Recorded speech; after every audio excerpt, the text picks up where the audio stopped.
Vincent Cassel et Marion Cotillard sont tous deux à l'affiche du nouveau film Astérix, l'Empire du Milieu. Pour l'occasion, l'actrice a confié quelques secrets de tournage au micro de RTL, ce dimanche 22 janvier. Astérix et Obélix, l'Empire du Milieu s'annonce déjà comme une des grosses sorties de ce début d'année. Avec 70 millions € de budget et un casting 5 étoiles, cette super production française réalisée par Guillaume Canet est très attendue dans les salles obscures.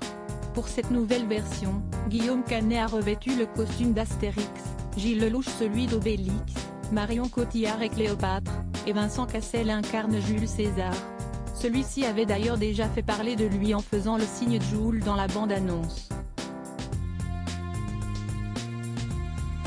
Marion Cotillard et Vincent Cassel étaient invités sur RTL dans l'émission Laissez-vous tenter, ce dimanche 22 janvier. Au micro de Stéphane Boudessoff, ils évoquent tout d'abord leur dernier tournage ensemble, il y a 7 ans, pour Juste la fin du monde, de Xavier Dolan. La partenaire de Guillaume Canet confie ensuite une anecdote assez surprenante.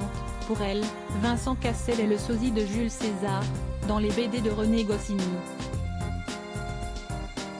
Il avait vraiment la même tête que le gars de la BD. L'actrice d'Inception s'amuse, si est-il très ressemblant, si est-il vrai, on s'est tous fait la réflexion. La première fois qu'on l'a vu, Vincent Cassel, sur le plateau, on s'est dit qu'il avait vraiment la même tête que le gars de la BD, ajoute-t-elle en riant.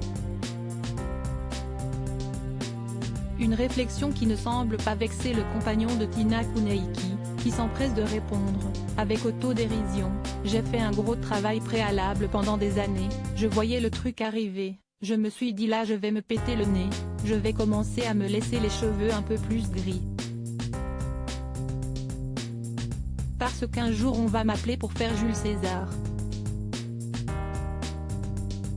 Pour vous faire votre propre idée sur la question, rendez-vous le 1er février, au cinéma, pour voir ce que Marion Cotillard appelait il y a 3 jours, dans une interview pour Madame Figaro, un film populaire familial très vivant. Patience.